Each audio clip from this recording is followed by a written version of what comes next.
This past weekend, I went on a solo camping trip in Western North Carolina, 5 miles down a mountain to get to a secluded camping spot on a lake, and then 5 miles up a mountain to get back, all while carrying around 25 pounds in a pack and sleeping in 30-degree weather with no cell reception.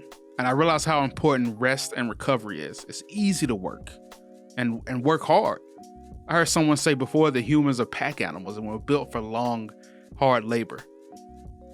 But the problem's not overtraining. The problem is under resting and under recovery. What's up, guys? Welcome to the Pod on the Go show. I'm your host, Raz. And this week, the week of March 22nd, 2021, we are talking about rest and recovery and how important it is to podcasting. And why? Why is it important? It's because everybody's going to get burned out. Everybody gets burned out. You're going to face it. And that's why it's Pod 101, because I want you to know that it's coming. Like, you're going to face burnout. It's either going to happen at episode 7, like most podcasts, including my first podcast, or it's going to happen at episode 1059. Do that.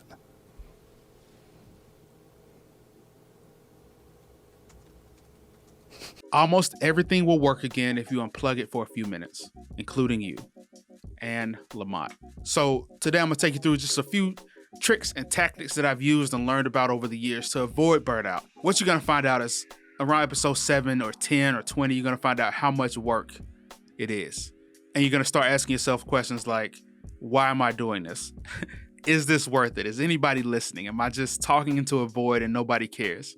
You're going to end up having these negative thoughts in your head, even though you're still going through the motions. And before you know it, you're just going to stop and you're going to quit. And you're going to put down the mic and the show will be over forever. But you can avoid that if you want to. So I'm going to walk you through like 5 quick tactics, really quick, to show you how to avoid burnout. Number 1 is plan for breaks, because it allows you to recover.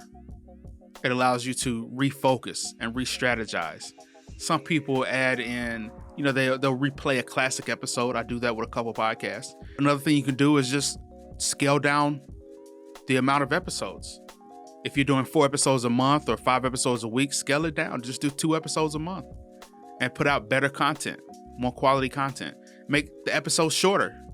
Instead of doing an hour-long podcast or a 3-hour-long podcast, do a 20-minute podcast that's really, really good. Add to your team. I did a whole week on team building. I think it was last week. Yeah, you can go back and watch some of those episodes, but add to your team. Find a team member that can do one of 2 things. Number 1, take over the tasks that are the most time consuming. Things like uploading, editing, social media, whatever's the most time consuming for you. Have somebody else take over those tasks. Or have somebody take over the tasks that you hate doing. In a business, for a lot of people, that's the financials. Most business owners, just because you can make money doesn't mean you're good with money. Whatever that is for you on your podcast, have somebody else take that over. So add to your team that way. Plan a vacay. You ever notice how much work you can get done the week before a vacation? It's incredible. But a vacation allows you to re-strategize. It gives you that time to re-strategize and think about what has gone right, what has gone wrong. If you have a team, you can do like a team retreat, a group retreat if you want to, just some people call it an offsite, where you just take a weekend or a couple of days or maybe even just a day and just re-strategize with your team. It gets you out of the office, it gets you out of the weeds, and you can actually see the forest. Make a small change. I released a video a few weeks ago about getting in the zone and staying in the zone with your podcast and how to stay focused and how to create that excitement again.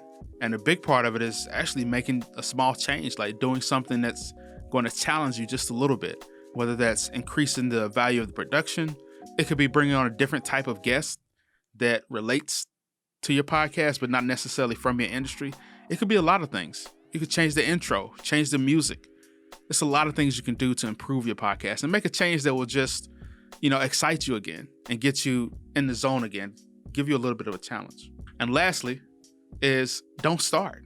And this is going to sound a little counterintuitive from a person who gets paid to produce podcasts, but don't even start it.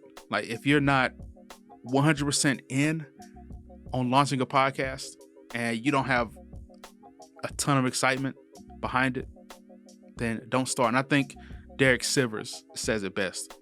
No, yes. Either hell yeah or no. You can use this same rule on yourself if you're often overcommitted or too scattered. If you're not saying hell yeah about something, say no. When deciding whether to do something, if you feel anything less than, wow, that would be amazing, absolutely, hell yeah, then say no. When you say no to most things, you leave room in your life to throw yourself completely into that rare thing that makes you say hell yeah.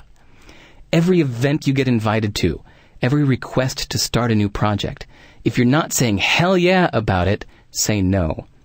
We're all busy. We've all taken on too much.